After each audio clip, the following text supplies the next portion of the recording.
Olá, pessoal! Hoje eu trago para a gente conversar esse livro sensacional, essa maravilha que foi descoberta aqui, garimpada no canal, Ao Redor da Lua, que é nada mais, nada menos do que a continuação do livro da Terra-Lua, que já foi resenhado aqui no canal, gente. Uma surpresa maravilhosa, principalmente para alguém que desconhecia a existência desse livro. Então, mais uma vez, agradecendo ao Rogério, nosso inscrito aqui do canal, que indicou esse livro. E já falei no vídeo anterior a felicidade que eu fiquei de saber da existência dele e o alívio que eu fiquei por saber que tinha continuação a viagem que Barbicane, o Capitão Nico e o Michael Adams fizeram da Terra à Lua. Vamos saber aqui o que é que vai acontecer com eles. E aqui, logo no início, gente, essa edição aqui, ela é da editora Landmark e ela é bilíngue. Então, de um lado nós vamos ter o texto em francês e do outro lado o texto em português. Uma experiência maravilhosa. Sempre fica aquela curiosidadezinha de ficar de uma página para outra. Então, assim, eu vou sair daqui quase uma francesa nativa dessa leitura, dessa literatura. E também mostrei para vocês, né, na semana passada, que eu não resisti e também comprei Da Terra à Lua, da editora Landmark, para fazer aqui o combinadinho, para termos aqui, para ter na estante as duas edições.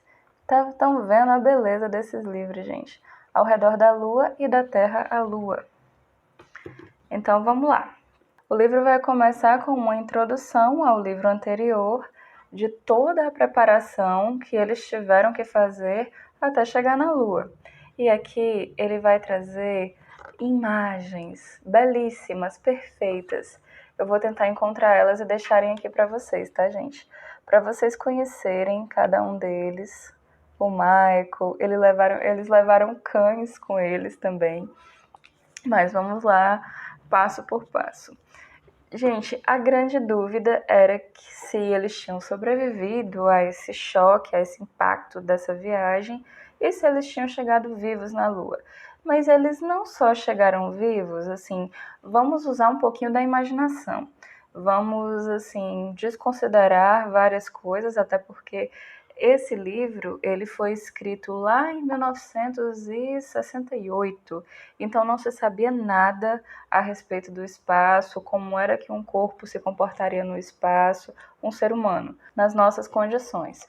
Nunca foi feita uma experiência, os cientistas sabiam que era vácuo, que não tinha ar, mas nenhum ser humano tinha ido ao espaço até então. Então, vamos considerar aqui que está tudo certo em eles terem sido lançados soltos dentro da cabine, dentro da bala, e tá tudo bem, eles sobreviveram, assim, claro que o impacto vai jogar eles contra a parede, tudo, as paredes do projétil, eles vão ficar desacordados por algum tempo, e também eles estão sem proteção nenhuma, eles estão sem o aparelhos oxigenadores semelhantes a trajes espaciais, eles estão normais, eles estão vestidos com suas roupas normais. Na hora do lançamento, eles apenas se deitam em colchões e sobrevivem. Então, quando o tiro é dado, o primeiro a acordar do impacto vai ser o Michael e ele vai acordar os outros. E assim, eles não têm certeza se saíram ou não da Terra, porque eles não escutam barulho nenhum. E aí vai começar a ciência do livro. Eles vão discutir as questões físicas e tudo, e não escutam o barulho porque a velocidade ela é mais rápida do que o som. Então eles já estavam a uma altura significativa quando de fato deu-se para ouvir o barulho do estrondo da pólvora explodindo para lançar eles no espaço. Outra coisa que vai exigir também um pouco da nossa imaginação, que é quando eles saem da órbita terrestre, eles não vão flutuar no vácuo, como a gente sabe que acontece hoje. Eles vão ficar normais, com os pés no chão do projétil, como se existisse ainda força-peso atuando sobre eles. Só tem um momento que eles vão flutuar, que eles vão ficar sem peso, que é quando eles vão passar pela zona neutra, onde nem a Terra nem a Lua vão exercer gravidade sobre eles, vão exercer atração sobre eles. E aí, quando eles acordam, eles vão olhar pelas janelas que tem no projétil e aí eles vão ver, gente, a maravilha que tem ao redor. Eles veem a Terra ficando cada vez menor e a Lua cada vez maior. Eles veem estrelas que essa mesma definição de estrelas, elas apareceram nas cavernas de Marte, no Vigilante das Estrelas, e agora elas aparecem aqui. Apareceram nos livros do Asimov e Júlio Verne também vai usar a mesma definição. Como onde eles estavam não tinha influência da atmosfera terrestre, as estrelas elas cintilavam como joias, assim, era um brilho duro. E ele vai explicar também que aqui da Terra a gente só vê as estrelas piscando por causa da luz que é dissipada pela atmosfera. Então, gente, que vontade de ver essas estrelas desse jeito. Como eu queria estar nesse projeto, para ver tudo que eles conseguiram ver aqui. E só a definição das estrelas aqui já me ganhou. E aí tudo certo, eles fazem os cálculos para saber se o tiro foi dado corretamente, estava tudo certo, até que o Michael ele vê um objeto se aproximando e aí pergunta para os colegas o que é aquilo ali. E aí eles vão falar da teoria de uma segunda lua, como se a Terra tivesse essa segunda lua, assim como o Marte, por exemplo. Mas, assim, eu fui pesquisar sobre isso me chamou a atenção, como assim a Terra tem duas luas, mas não se caracteriza como outra lua, é apenas um asteroide orbitando a Terra, que alguns cientistas defendiam na época, lá no século XIX, mas depois essa teoria foi derrubada, nós só temos um satélite, a nossa lua é única e exclusiva. Quando eles passam por esse objeto, lembra aqui que eles estão no vácuo. Então, a força desse objeto, a massa e a velocidade, eles são grandes o suficiente para exercer influência sobre o projétil. E isso acaba desviando a rota. É só por isso que lá no final da história aqui da Terra à Lua, eles não conseguem atingir o alvo. É só por isso que eles ficam orbitando, por causa do encontro com esse corpo celeste que acabou desviando aí a órbita deles. Mas vamos lá, depois a gente fala sobre isso. Continuando aqui a viagem, eles vão quase sofrer uma intoxicação por oxigênio. Michael vai esquecer, num determinado momento aqui, de fechar o registro do aparelho oxigenador. Eles tinham, assim, era uma coisinha bem primitiva que tinha que ser monitorado para que não desse erro, não desse pane e eles conseguirem respirar. E aí vai ter essa quase intoxicação, todos ficam embriagados pelo excesso de oxigênio, mas felizmente o Capitão Nicholl consegue ali remediar a situação. Depois eles vão descobrir os animais que o Michael deu um jeito de levar escondido ali com eles, assim, na intenção de até pregar uma peça, assim, levou galinhas e tudo, na intenção de quando chegasse na Lua, soltar essas galinhas, e aí os colegas, quando avistassem ali aquelas galinhas ali na Lua, e ele ia dizer, não, elas são daqui, são nativas, são lunares, são galinhas lunares.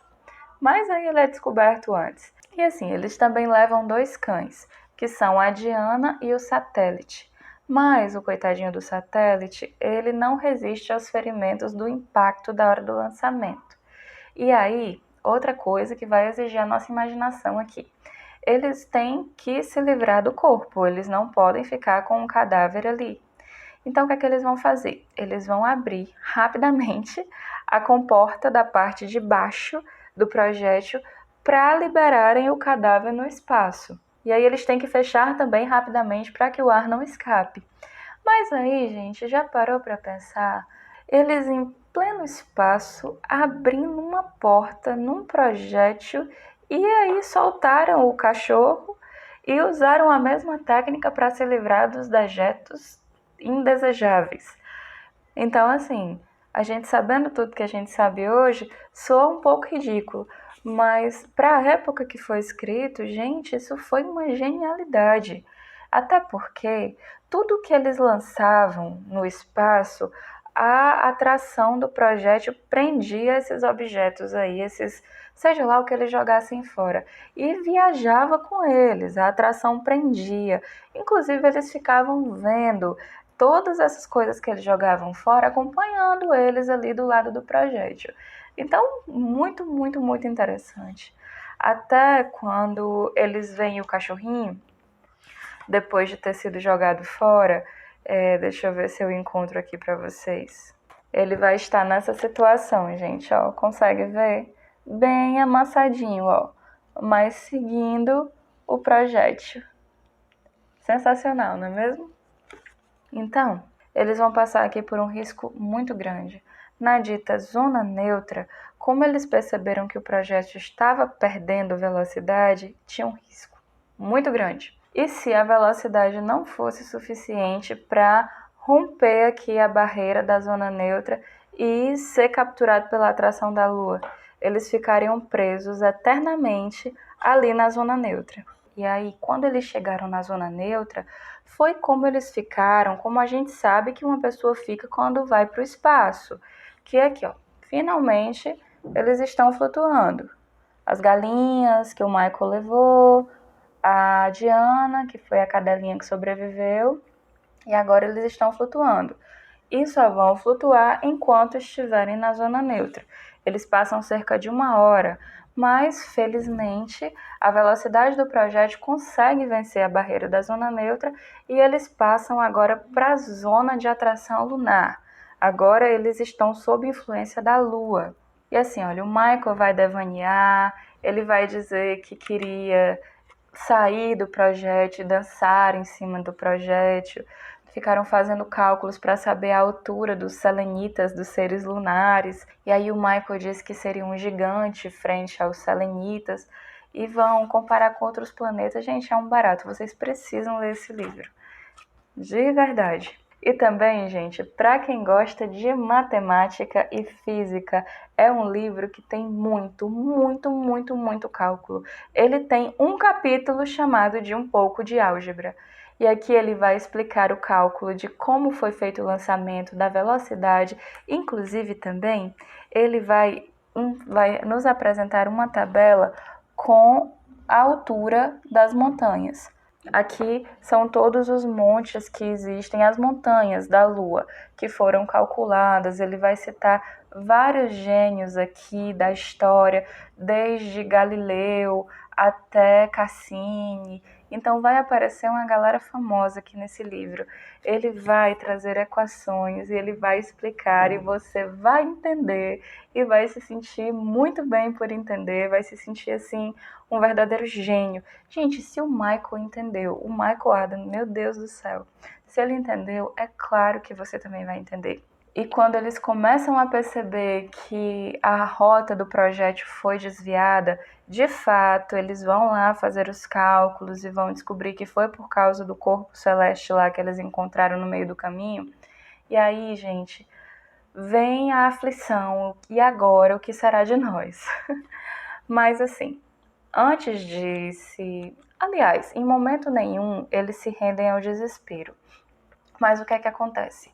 Eles usam esse tempo para estudar. O Barbicane, ele tem isso com ele, que mesmo que nada dê certo, mesmo que todo mundo morra, eu vou estudar até os meus últimos minutos de oxigênio aqui. Porque se algum dia esse projétil for recuperado, eu quero ter deixado meu legado, eu quero que os meus estudos sejam usados em prol da ciência. Então, é sensacional, sensacional em ver essa visão do Barbicane. E eles não perdem um minuto aqui, ó, quando eles já estão orbitando a Lua, eles começam a estudá-la. Eles começam aqui a olhar e veem até algumas montanhas conhecidas e descrevem todas elas. E aqui, gente, quando eles passam pela face oculta, é incrível de ver toda aquela discussão. É um frio gigantesco, porque não existe a penumbra da Terra, é claro escuro, claro escuro. Então, os raios solares, eles não convergem para aquela parte escura. Então, é um frio, assim, tremendo, e até eles correm um sério risco nessa hora, porque esse frio ele pode matá-los. Até, assim, eu não vou contar todos os detalhes para vocês, porque vocês vão ter que descobrir na leitura. E aí, quando eles conseguem sair da face oculta, que eles passam pelo polo sul da Lua, eles conseguem ver aquela montanha famosíssima que é vista aqui da Terra. Aqui no livro não tem, mas eu vou deixar a foto aqui para vocês verem, que é, assim, a coisa mais maravilhosa para os três estarem vendo aquela montanha tão de perto. E aí a aventura continua até que outro risco aqui para eles. Nos cálculos que foram feitos sobre qual órbita o projétil iria seguir, se era uma parábola, se era uma hipérbole, e aí o projétil acabou desenvolvendo essa órbita elíptica.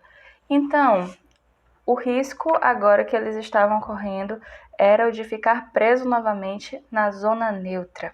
Gente, se eles fossem capturados pela zona neutra, eles ficariam ali eternamente, sem ir para frente nem para trás, sem cair na Lua, sem cair na Terra, ficariam fossilizados ali até o fim dos tempos. Então, o Michael lembra de um detalhe importantíssimo. Quando eles saíram da Terra, o projétil ele foi amortecido com as camadas de água. Lembram disso lá do primeiro vídeo. Então, quando chegasse na Lua, eles precisavam de alguma coisa para amortecer a queda na Lua. E o que é que eles fizeram? Como eles tiveram que se livrar das proteções de água para o projétil ficar mais leve, eles tiveram que acoplar uns foguetes para que amortecesse a queda na Lua. Assim, disparar esses foguetes para que o impacto dele para cima amortecesse na hora que o projétil caísse na Lua. Então, o Michael lembra disso aí. E, assim, tem que esperar a hora para ser usado. Só poderia ser usado quando eles estivessem na zona neutra, para não correr o risco deles serem jogados em outra direção totalmente aleatória e irem parar só Deus sabe aonde. Então, aí, quando eles são capturados pela zona neutra, o projétil ele está com a base voltada para a Lua, e na hora que esses foguetes são acionados, ele vai na direção oposta à Lua. E para onde é que ele vai, gente? Ele volta a cair na Terra. Gente, nessa hora eu fiquei aliviada. Eles estão indo para casa de novo. Graças a Deus, eles perceberam que a Lua não era habitada. Lá não tinha resquício de vida nenhuma. Por mais que quando eles passassem assim pelas crateras, deixa eu ver se eu encontro aqui para mostrar para vocês. Aqui, o Michael, ele ficava assim, devaneando, dizendo que aqui eram antigas muralhas, eram antigas fortalezas, antigas cidades. Então ele vai devanear de todos os jeitos, eles vão imaginar tudo aqui. Até que por conta dessa imagem, quando eles vão chegando, o Michael ele faz uma piada com a Lua, dizendo assim, coitada da irmã de Apolo, com o rosto todo esburacado por causa da varíola. E aí, assim, tem dessas. O livro ele é repleto dessas piadinhas. Não tem como perder. E voltando aqui, que agora eles dispararam e estão caindo em direção à Terra, já que a base estava voltada para a Lua e os foguetes eles estavam na base. Então, nessa hora, aqui na Terra, no Oceano Pacífico, mais precisamente não vamos lembrar aqui aonde exatamente o navio está.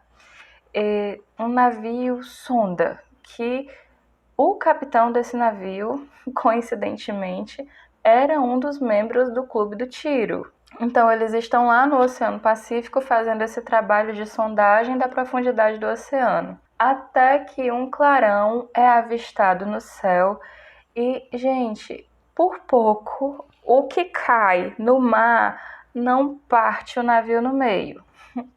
Eu vou mostrar para vocês aqui.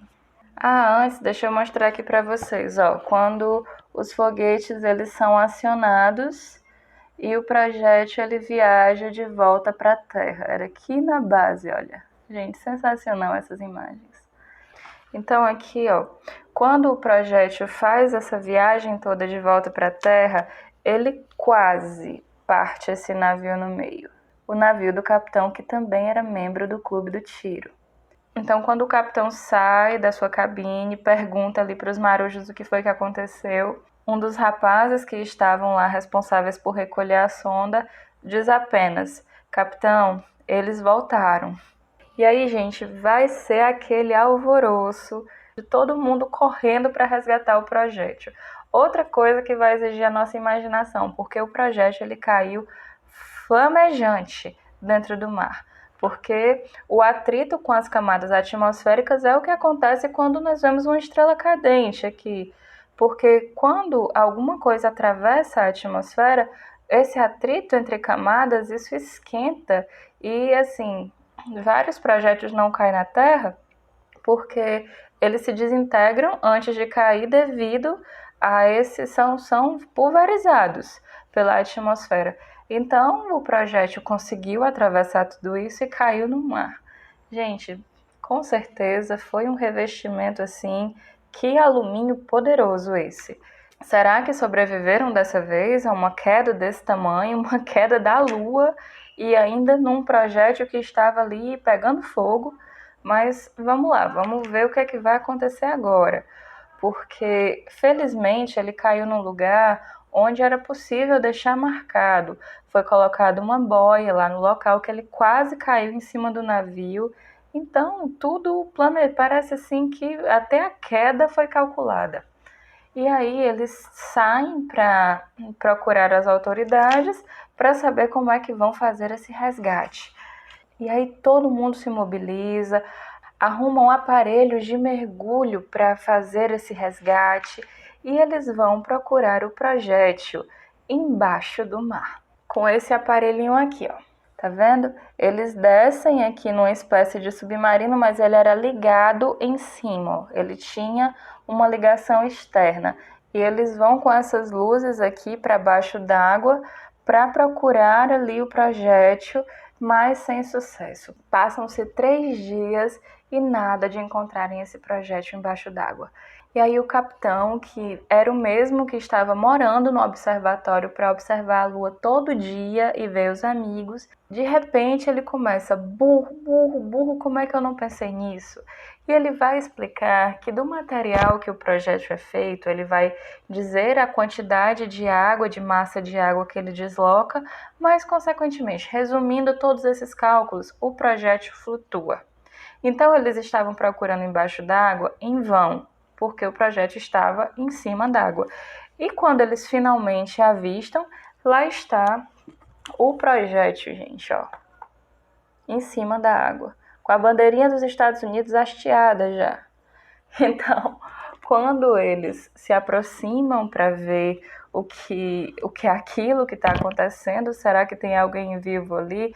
Eles não só estavam vivos, mas estavam fazendo algo inusitado, estavam tranquilos ali esperando o resgate. É inacreditável de dizer que isso tudo deu certo, que nada quebrou, que o aparelho de oxigênio não quebrou, que o projétil não incinerou, que o alumínio não derreteu, mas foi incrível viajar com eles, gente. Eu fui para a Lua com eles, eu pode ter certeza que fui, de tanto que eu me envolvi. E assim, algumas partes também emocionam, porque na Lua ela tem planícies, assim, essas partes que elas são sem crateras, né? Que essa é uma parte lisa que são chamadas de mares. E aí esses mares, eles têm diversos nomes, tipo o Mar de Néctar, o Mar de Sonhos, assim, são vários mares com esses nomes. E o mais famoso deles, eu desafio você a me dizer qual é esse mar. Eu tenho certeza que você sabe. 1, 2, brincadeira. É o Mar da Tranquilidade, que é nada mais, nada menos o lugar onde Neil Armstrong e Buzz Aldrin aterrizaram no primeiro pouso do homem à Lua. Gente, aqui, claro que não vai ser mencionado isso. Nessa época eles nem existiam ainda. Essa viagem ela só vai acontecer quase mais de 100 anos depois. Mas assim, aqui é impossível saber o que são dados exatos, a não ser que você vai pesquise um por um, e o que é a imaginação do Júlio Verne. Que assim, gente, eu acredito que o trabalho de pesquisa aqui foi uma coisa assim de gênio. Os dados que tem aqui, os cálculos que tem aqui, são tudo não só precisos, como explicados, assim como se fosse um professor Grings da vida, que vai ali, pega na tua mão e vai explicando um por um. Então, gente, recomendadíssimo, com toda certeza, a melhor surpresa desse ano. Eu acho muito difícil ainda acontecer alguma coisa que supere a surpresa desse livro. Foi assim, genial. Agradeço mais uma vez ao Rogério, o nosso inscrito aqui, que recomendou, que fez a indicação desse livro. Muito obrigada, não só pela indicação, mas também porque eu tomei conhecimento da existência desse livro e aqui eles vão ficar aqui num lugar especial. Gente, o ciúme que eu estou, vocês não têm ideia de como é que está assim em um alto grau. Acho que eu vou colocar os dois em testamento, sei lá, mas vão ganhar um lugar especial, com toda certeza, gente. Eu não canso de olhar a beleza da Terra-Lua e ao redor da Lua. Imagino onde a pessoa que tirou essa foto estaria, em que ponto ela estaria posicionada. Então, gente, essa maravilha foi o nosso livro de hoje. Se você chegou até aqui, um beijo, muito obrigada. Aproveita para se inscrever no canal, para curtir, para comentar. Isso vai ajudar bastante a gente aqui, tá bem? Então, até a próxima semana, até os próximos vídeos.